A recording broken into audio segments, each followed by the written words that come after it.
Hello guys, study बडी channel में आपका बहुत बहुत स्वागत है। तो आज की वीडियो का टॉपिक ना हमारा बहुत ही इंटरेस्टिंग है, जो कि लोगों को ना काफ़ी नीड होती है इस टॉपिक की। ऐसे तो सबसे इम्पोर्टेंट टॉपिक है हमारा और मेन टॉपिक है जिसके लिए लोग सर्च करते हैं यूट्यूब पे। तो हमारा आज का टॉपिक है कि हम अपना एक रेज्यूमे कैसे अच्छा बनाएं।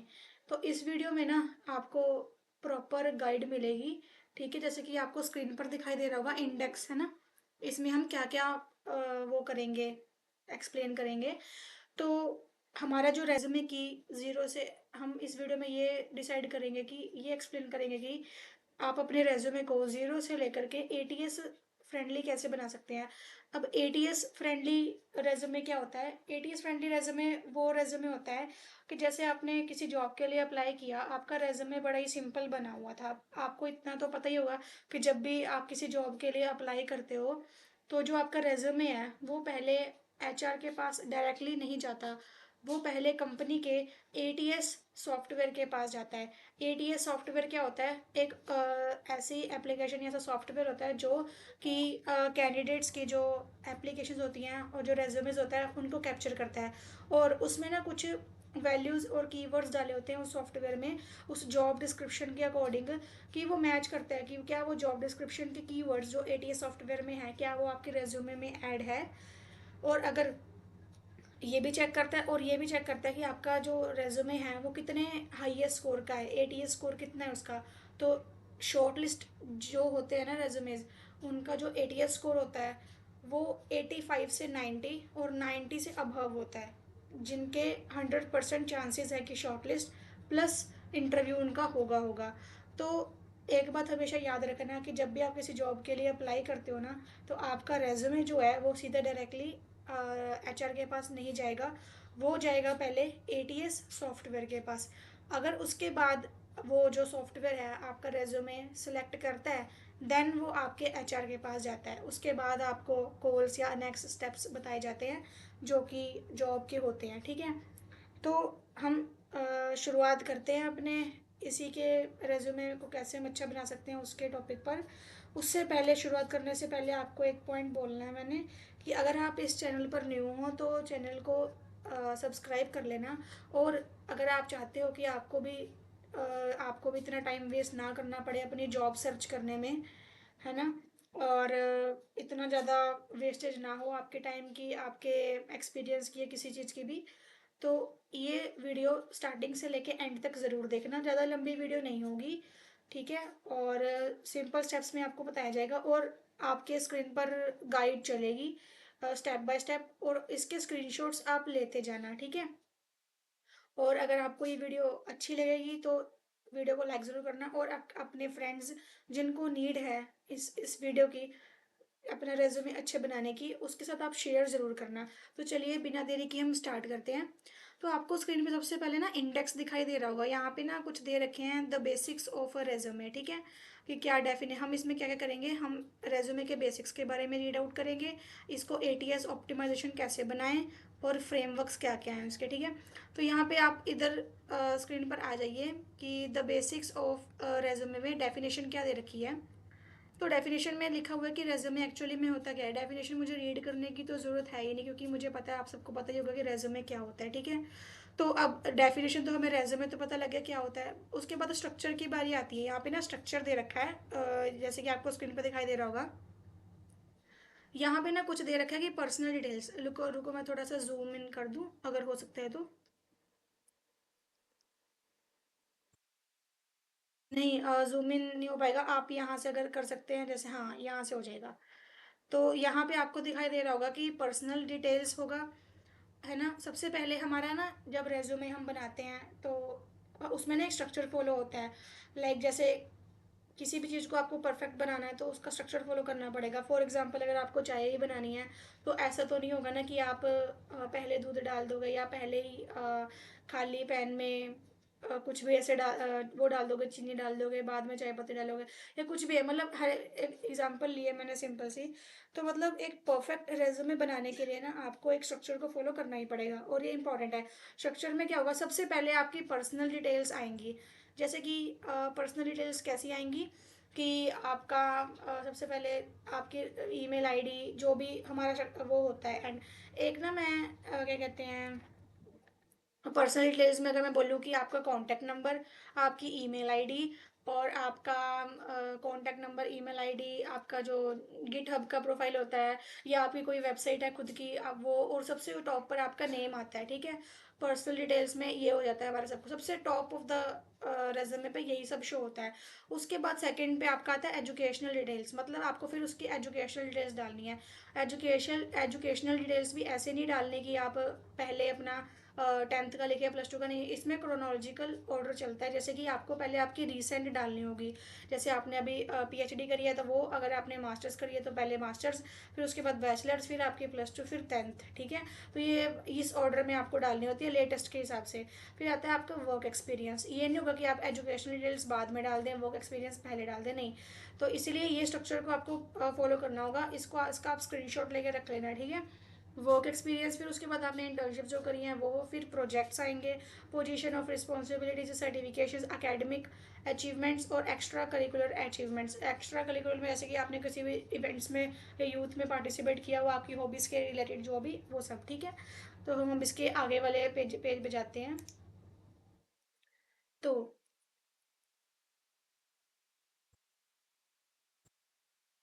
यहाँ पे पर्सनल डिटेल्स दिखाई दे रही होंगी, जैसे कि मैंने आपको बताया थोड़ा सा पर्सनल डिटेल्स में क्या आता है।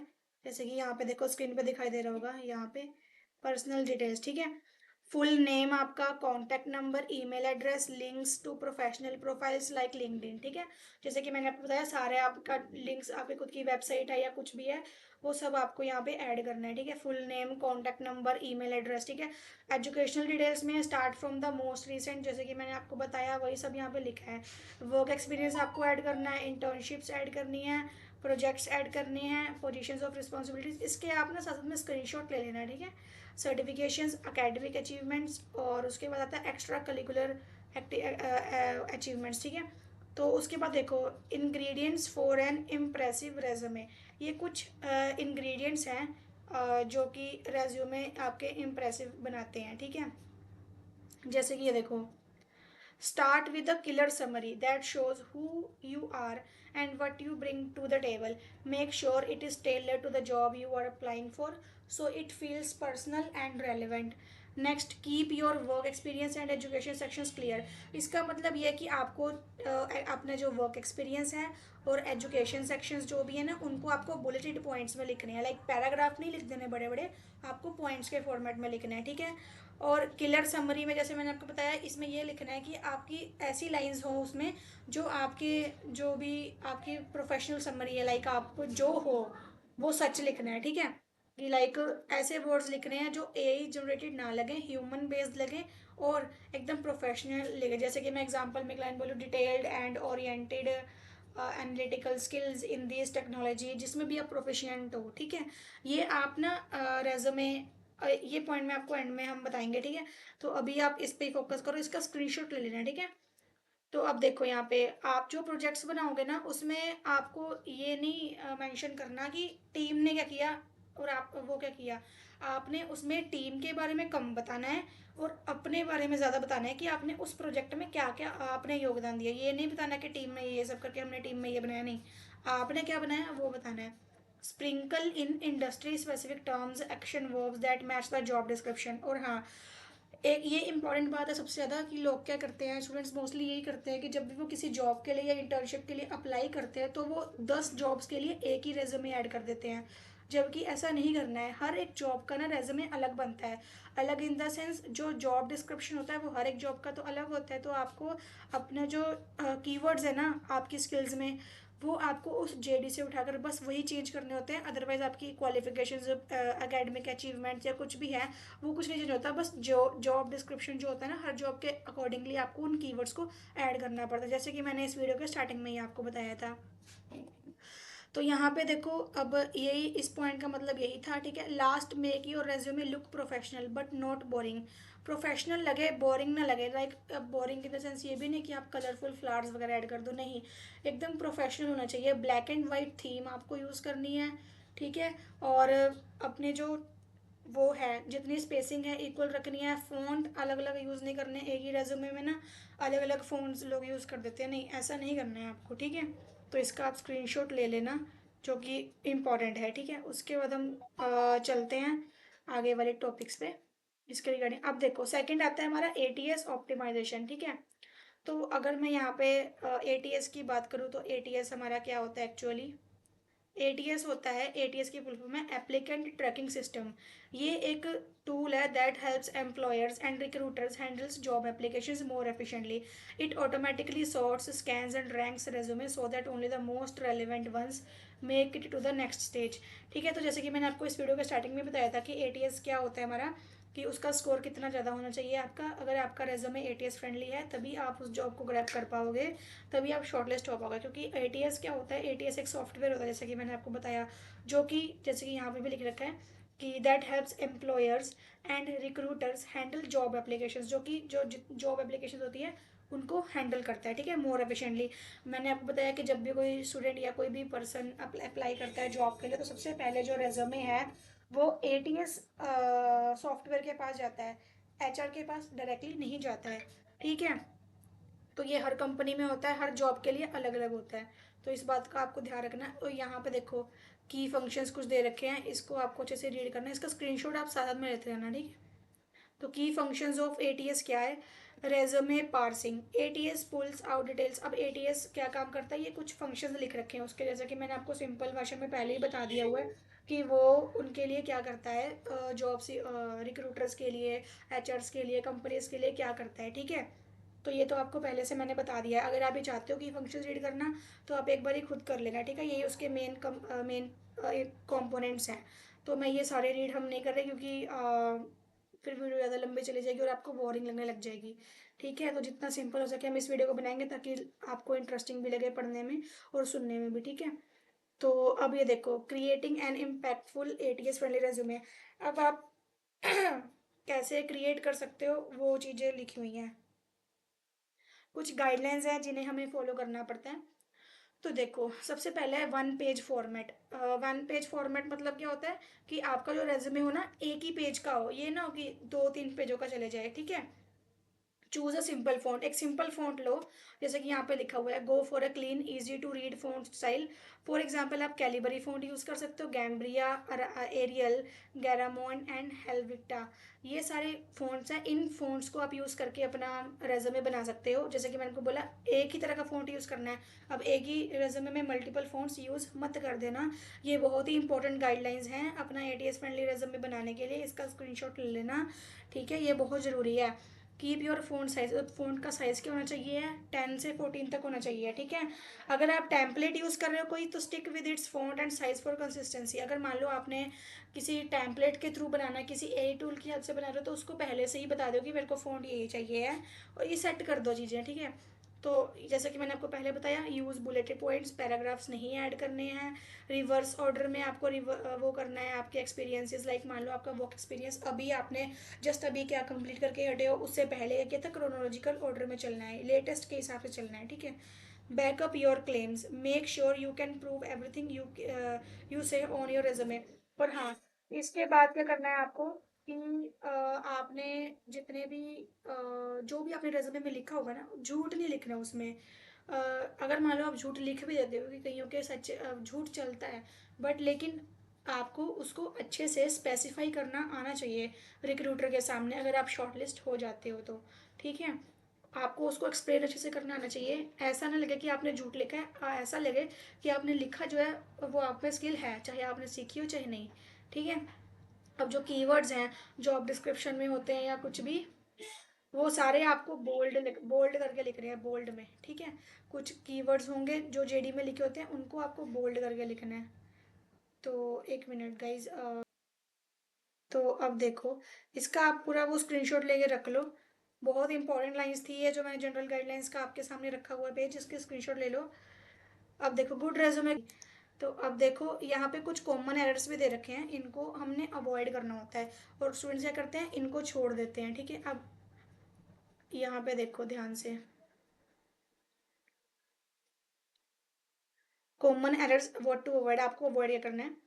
irregularity in formatting, the width of the columns should be the same throughout the document. अब जो कॉलम्स आपने जो भी फॉर्मेट दे रखा है ना वो सही होना चाहिए, कॉमन एरर्स मतलब कि ऐसा ना हो कि आपका रेज्यूमे पीडीएफ में एक साइड को ज़्यादा चला जाए और जैसे लेफ्ट साइड को बिल्कुल अटैच हो गया है और राइट साइड को स्पेस बहुत खाली है। तो ये आपको ध्यान रखना है इस बात का कि इरेगुलरिटी ना हो, ठीक है।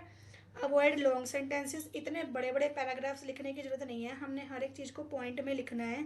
Using first person pronouns, avoid using आपको आई, मी और माई।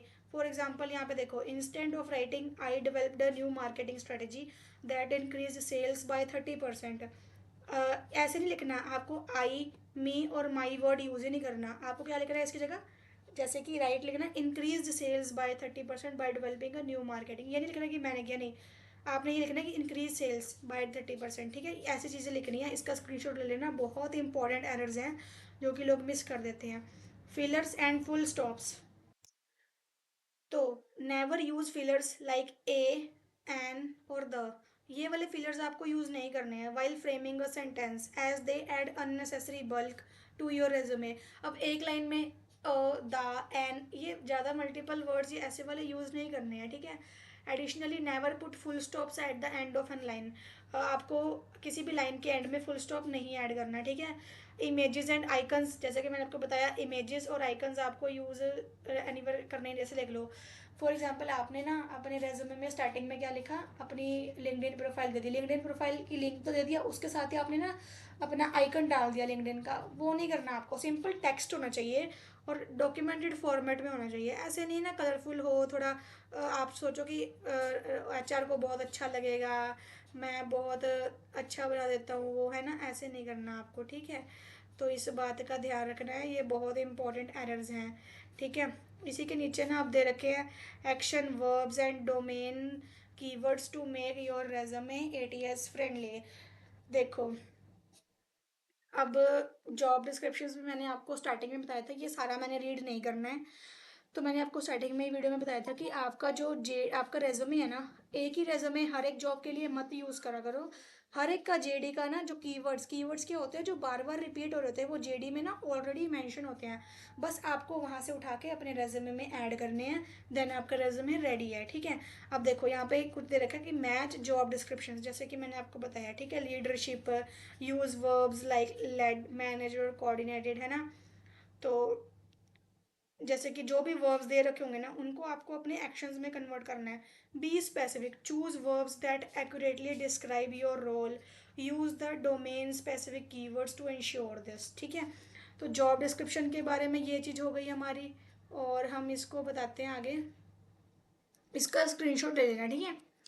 तो अब देखो, avoid passive language, passive language can make your achievement seems less impactful, passive language use नहीं करनी, लाइक जैसे कि आपको उसमें अपना इमोशनली होकर बता देना है कि मैंने ये रिसीव किया, मैं बहुत खुश था उस दिन, मैंने ऐसा किया वैसा किया, नहीं ऐसा कुछ नहीं, बस अचीव किया है, किस डे अचीव किया है, किसकी तरफ से अचीव हुआ, बस वो मेंशन करना है और ज़्यादा नहीं लिखना है। जैसे यहाँ पे बोला हुआ है कि जैसे instant of repeatedly using developed, अब जैसे है कि आप ना जैसे आपने मल्टीपल प्रोजेक्ट्स बनाए हैं, आप क्या करोगे हर एक प्रोजेक्ट के लिए ये नहीं लिख दोगे डेवलप्ड दिस, एक प्रोजेक्ट के लिए यूज़ किया develop this technology, develop that technology, मतलब मल्टीपल प्रोजेक्ट्स के लिए developed developed developed word use नहीं करना। इस बात का याद रखना है, इस पूरे होल मैसेज, इस वाले जो आपको पिक्चर स्क्रीन पे दिखाई दे रही है, इसका मैसेज एक ये है कि आपको एक ही वर्ड मल्टीपल बार यूज़ नहीं करना अपनी उस पे रेज्यूमे में, ठीक है। तो ये इंपॉर्टेंट है। यहाँ पे आपको लीडरशिप कम्युनिकेशन के ना कुछ दिखाई दे रहे होंगे, स्किल सेट ऑर्गेनाइज बाय, इसका स्क्रीनशॉट ले लो, ये बहुत इंपॉर्टेंट है। ये वाले वर्ड्स, जैसे कि मान लो आप अगर लीडरशिप में हो तो आप ये वाले वर्ब्स यूज़ कर सकते हैं, रिसर्च में हो तो ये यूज़ कर सकते हैं, मैनेजरल हो तो ये यूज़ कर सकते हो, कम्युनिकेशन में ये, क्रिएटिव में ये एंड टेक्निकल में ये, इसका स्क्रीनशॉट ले लो, ठीक है। ये वर्ड्स यूज़ कर सकते हो आप। तो अब हम नेक्स्ट वाले टॉपिक पे चलते हैं, इसके लिए क्या है, अब देखो डोमेन स्पेसिफिक कीवर्ड्स भी यहाँ पे दे रखे हैं। देखो मान लो कि आप अप्लाई कर रहे हो सेल्स वर्सेस मार्केटिंग के लिए, ठीक है। तो ये देखो डोमेन स्पेसिफिक कीवर्ड्स में सेल्स एंड मार्केटिंग के लिए ये आप यूज़ करोगे, ये अपने अगर आप मान लो सेल्स एंड मार्केटिंग के डोमेन से हो तो आप अपने स्किल्स में आपने ये सीखी ही होंगी और इन कीवर्ड्स को अपने रेज्यूमे में ऐड करो। और यहाँ पे इंजीनियरिंग के लिए ये है, और फाइनेंस के लिए नीचे ये है, ह्यूमन रिसोर्सेज एचआर के लिए ये है, और कंसल्टिंग एंड एंटरप्रेन्योरशिप के लिए ये कीवर्ड्स हैं। इनके स्क्रीनशॉट ले लो, ये बहुत इंपॉर्टेंट है, ठीक है, इनके स्क्रीनशॉट ले लो। और यहाँ पे एक्शन कीवर्ड्स में ना कुछ मेंशन कर रखा है कि जैसे देखो यहाँ पे कुछ ना मिस्टेक्स हैं डोमेन कीवर्ड्स की। क्या मिस्टेक्स हैं यहाँ पे, देखो ध्यान से देखो, पढ़ो। Was in charge of developing, मतलब यहाँ पे लिखा है कि आपने एक्शन वर्ड में क्या लिखा कि आप क्या थे। आप मान लो आपने ये लिखा was in charge of developing a comprehensive training programme for new employees. ऐसे नहीं लिखना, जैसे कि यहाँ पे अब करेक्ट वे क्या है इसका लिखने का, design and implemented a comprehensive training programme for new employees, ठीक है। तो ये कुछ चीज़ें हैं, ये आप इसका भी स्क्रीनशॉट ले लो, ऐसे ही आपको इसको अवॉइड करना है, ठीक है। लास्ट में आपको एक ही चीज़ बताएंगे कि आपको बनाना किससे है, कैसे बनाना है, ठीक है। बस ये स्ट्रक्चर रीड करो अच्छे से, ठीक है। अब हम नेक्स्ट वाले उस पे चलते हैं, पेज पे। अब यहाँ पे है quantifying your contributors. What quantifying your contributors means providing numerical data और metrics to illustrate the impact of your work. मतलब आपको अपने रेज्यूमे में न्यूमेरिकल चीज़ों को कैसे किस वे में लिखना है, ठीक है। इसका स्क्रीनशॉट भी ले लेना, ये भी बहुत ज़्यादा इंपॉर्टेंट है। तो देखो, अब क्वांटिफाइंग एंड कंट्रीब्यूटर्स क्या होते हैं। पहले व्हाट लिखा है, व्हाट मतलब क्या होते हैं, न्यूमेरिकल वैल्यूज होती हैं। और वाई, ये हमें क्यों ऐड करनी चाहिए अपने रेज्यूमे। अगर आप कुछ न्यूमेरिकल वैल्यूज लिखते हो ना, जैसे कि अपनी परसेंटाइल परसेंटेज आपने 10th मास्टर डिग्री में या क्या क्या वो किया था अचीव, है ना, कितने परसेंटेज या कितना भी स्केल किया था, तो ये क्या करता है कि आपकी अचीवमेंट को, आपके रेज्यूमे को बहुत अच्छा बना देता है। और साथ ही इनको रीड आउट करना बहुत ईजी होता है, ये जो भी सॉफ्टवेयर होगा ना, ऑटोमेटिकली कैप्चर कर लेगा आपकी न्यूमेरिकल वैल्यूज़ को, उसके बेसिस पे ही आपका शॉर्ट लिस्ट हो जाता है कई बारी, ठीक है। तो I increase the sales by 25% to in this year and generated the total revenue about that, है ना। तो हम नॉर्मली से टॉक करते हैं ना, वो रेज्यूमे में हम वैसे ऐड नहीं करते। कहने का मतलब इस स्लाइड का यही है, ठीक है। तो आपको ये नंबर्स ऐड करने हैं, ठीक है। जैसे ये देखो, यहाँ पे एग्जाम्पल में क्या लिखा है, Rookie is working as an email specialist intern at this limited. She ran a series of email campaigns to increase newsletter subscriptions and also promote a new paid product launched by the company. She managed to achieve a growth of 5,000 subscribers and get 5 new buyers for this product, adding to monthly sales of 15 so far. तो देखो इसमें सारा एक example दी गई है, तो इसको वो कैसे रेज्यूमे में ऐड करेगा अपने। spreaded an email marketing campaign leading to 4,000 additional newsletter subscribers for this, directed an email। देखो इसको किस तरह से मेंशन किया गया है, कैसे आप मेंशन करोगे। तो यही है कि इसने क्या किया कि इस पूरे पैराग्राफ को क्या किया, एकदम नॉर्मली वे में इसको ऐड किया उसने, जो कि बहुत ही इंपॉर्टेंट है अब आपके रेज्यूमे को शॉर्टलिस्ट करने में, एटीएस फ्रेंडली बनाने में, ठीक है। देखो यहाँ पे क्या किया इसने, 5,000, यहाँ पे क्या लिखा है, ये क्यों ऐड किया है, using numbers here because 5,000 is a significant value. और यहाँ पे परसेंटेज क्यों यूज़ किया है, using percentage here because 5 as a number seems too small to be impactful, ठीक है। तो कहाँ पे वर्ड यूज़ करने हैं, कहाँ परसेंटेज यूज़ करनी है, ये बहुत इंपॉर्टेंट है। इसका स्क्रीनशॉट लेना बहुत इंपॉर्टेंट है, ये जो आपको दिखाई दिखाई दे रही है ना आपकी स्क्रीन पर, बहुत इंपॉर्टेंट है, इसको ले लेना आप, इसका स्क्रीनशॉट ले लेना, ठीक है। तो फ्रेमवर्क्स क्या है यहाँ पे। अब फ्रेमवर्क इन रेज्यूमे, फ्रेमवर्क का मतलब क्या होता है, framework in resume writing are structured approaches और models that guide the process of creating an effective resume. Framework मतलब कि आपके रेज्यूमे को एक स्ट्रक्चर को फॉलो करते हुए, एक ऐसा स्ट्रक्चर है जो हेल्प करता है आपके रेज्यूमे को एटीएस फ्रेंडली बनाने में और आपके रेज्यूमे को परफेक्ट बनाने में, ताकि आप हर एक जॉब के लिए शॉर्ट लिस्ट हो जाओ, ठीक है। तो यहाँ पे है स्टार फ्रेमवर्क है। एस का मतलब क्या है, सिचुएशन। टी का मतलब है टास्क। आर का मतलब रिजल्ट, एक्शन। एस सिचुएशन मतलब क्या है, इसमें क्या है, describe the context in which you perform the task और face the challenge, this sets the stage and provides background information. Situation मतलब आपने अपने मान लो कि आपने कोई इंटर्नशिप करी है। अब आप इंटर्नशिप पे ये तो नहीं मेंशन कर दोगे सीधा ही डायरेक्टली, लाइक आपने ये मेंशन तो करना ही करना है, जो मैं अभी हम बोलने लगे हैं। जैसे कि आपने बिजनेस एनालिस्ट की इंटर्नशिप करी और आपने लिख दिया, वहाँ पे टाइटल डाल दिया। सिर्फ टाइटल डाल देना इंपॉर्टेंट नहीं होता, टाइटल के साथ आपको डिस्क्राइब भी करना है कि वो इंटर्नशिप में आपने क्या सीखा। कैसे आपने ग्रोथ करी, लाइक आपने कोई ऐसा चैलेंज कौन सा फेस किया और उनको सॉर्ट आउट कैसे किया है ना, टीम वर्क कैसे किया, सिचुएशन इसी को बोलते हैं टास्क। आपको और इंटर्नशिप की टाइटल, फिर आपने सिचुएशन, फिर टास्क, आपको उसमें टास्क क्या, आपको काम क्या करना था उसमें, ठीक है। टास्क क्या क्या टास्क दिए गए आपको, आपने उसमें क्या क्या काम किया उस इंटर्नशिप में, फिर आपका रिजल्ट क्या निकला, ठीक है। और action, detail the steps you took to address the task और चैलेंज दिस फोकस। हाँ, एक्शन में लिखना है कि आपने उस प्रॉब्लम को, सिचुएशन जो आपने फेस करी थी उसको ठीक कैसे किया, ठीक है। तो ये स्टार फ्रेमवर्क है, इसको आपको अपने इंटर्नशिप्स में, प्रोजेक्ट्स बनाने में और आपके एक्सपीरियंस को किसी एक्सपीरियंस में ऐड करने में ये वाले फ्रेमवर्क को फॉलो करना है, ठीक है। तो जैसे कि आपको यहाँ पे दिखाई दे रहा होगा, जैसे कि using STAR framework to construct sentences, आप स्टार फ्रेमवर्क से सेंटेंस कैसे कंस्ट्रक्ट कर सकते हो। Right down the experience you want to describe, it could be leadership, academic और प्रोफेशनल एक्सपीरियंस, ठीक है। कुछ भी एक्सपीरियंस जैसे कि मैंने आपको बताया, चाहे इंटर्नशिप का हो, वर्क एक्सपीरियंस हो, प्रोजेक्ट्स का हो, या कुछ भी अचीव किया हो आपने उसके रिगार्डिंग, ठीक है।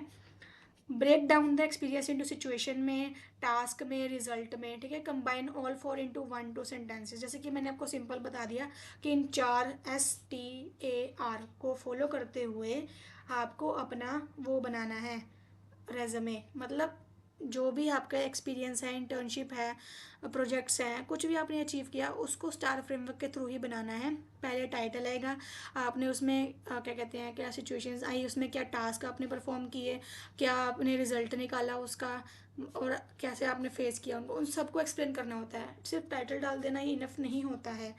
जैसे कि एग्जाम्पल यहाँ पे आपको स्क्रीन पर दिखाई दे रही होगी, बहुत अच्छी एग्जाम्पल है, स्क्रीनशॉट ले लेना, ठीक है।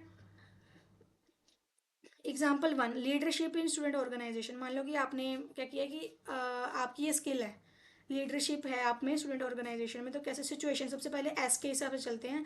सिचुएशन, एज द प्रेसिडेंट, मतलब टाइटल दिया, as the president of the student government association our organisation faced a challenge with declining student engagement, ठीक है। क्या आपकी ऐसे में क्या आया कि क्या आपने चैलेंज फेस किया। टास्क, आपका क्या टास्क था, आप किस लिए रिस्पॉन्सिबल थे। I was responsible for revitalizing interest and increasing participation in student activities, आपने काम टास्क बताया। फिर एक्शन, आपने जो ये यहाँ पे चैलेंज फेस किया ऑर्गेनाइजेशन ने, आपने एक्शन में उसको सॉल्व किया। कैसे सॉल्व किया, I organized a campus wide event, revamped our social media strategy and introduced a monthly newsletter to keep students informed and involved, ठीक है। अब उसके बाद है रिजल्ट, रिजल्ट क्या है, स्टूडेंट एंगेजमेंट इंक्रीज हो गई by 50% over the semester and attendance and events grew by 30%। जो हमने पहले परसेंटेज क्यों लगानी सीखी थी, किस चीज़ के लिए, इसी चीज़ के लिए, जो ये फ्रेमवर्क था, ठीक है। तो बस यहीं पे आपको ध्यान रखना है इस चीज़ का, इसका आप स्क्रीनशॉट ले लो। फ्रेमवर्क आपको इस तरह से, कितनी भी आपके स्किल्स हैं, आपने इंटर्नशिप करी है, आपने प्रोजेक्ट्स किया, कितना भी एक्सपीरियंस है और क्या क्या अचीव किया है आपने, क्या काम किया है आपकी स्किल्स में, वो सबको स्टार फ्रेमवर्क के थ्रू ही बताना है। पहले सिचुएशन, आपने क्या फेस करी, आपने क्या टास्क परफॉर्म किया, आपने उसको कैसे सॉल्व किया, और आपका रिजल्ट कितने परसेंटेज या कितने भी न्यूमेरिकल वैल्यू से आपको शो करना है, ठीक है। तो आपके स्क्रीन पे ना आपको एक रेज्यूमे दिखाई दे रहा है, वो ना मैंने जूम आउट ज़्यादा कर रखा है, जूम इन। तो सबसे पहले देखो, टॉप ऑफ द नेम है स्टूडेंट का, उसके बाद उसकी जो प्रोफाइल है किस चीज़ के लिए है वो लिखा हुआ है, उसके बाद उसका ईमेल आईडी है और नंबर दे रखा है, और आपकी उसकी लोकेशन और लिंक्डइन वगैरह सब कुछ दे रखा है। फिर उसकी समरी है, टेक्निकल स्किल्स है, इंटर्नशिप एंड एक्सपीरियंस है, ठीक है। और प्रोजेक्ट्स दे रखे हैं, ठीक है, ये सारे उसके प्रोजेक्ट्स वगैरह हैं। तो ये क्या कहते हैं, 2 पेजेस का है। जैसे कि मैंने आपको स्क्रीन पे बताया था कि हाँ, 2 पेजों का नहीं होना चाहिए, आप अपना एक ही पेज का रखें। बट अगर आप एक्सपीरियंसड हैं, आपको एक्सपीरियंस है किसी चीज़ का, तो फिर आप 2 पेजों, मतलब लाइक आपके पास वर्क एक्सपीरियंस है तो आप 2 पेजों का भी रख सकते हो। ये जो है ना, ये क्लॉड है, इसी बना हुआ है, मैंने simple simple. Thank you so much guys for watching this video. I hope आपको ये वीडियो बहुत अच्छी लगी होगी, और आज की वीडियो थोड़ी लंबी भी चली गई है। तो ये पॉइंट्स बहुत ज़्यादा इंपॉर्टेंट थे, और आई होप आपने सबका स्क्रीनशॉट भी ले लिया होगा। तो अगर आपको ये वीडियो अच्छी लगी हो तो लाइक करना, चैनल को सब्सक्राइब करना, और जितना हो सके इस वीडियो को शेयर करना, ताकि आपके फ्रेंड्स तक ये पहुँचे, है ना, ताकि उनका भी टाइम वेस्ट ना हो किसी भी तरह का। तो thank you so much guys.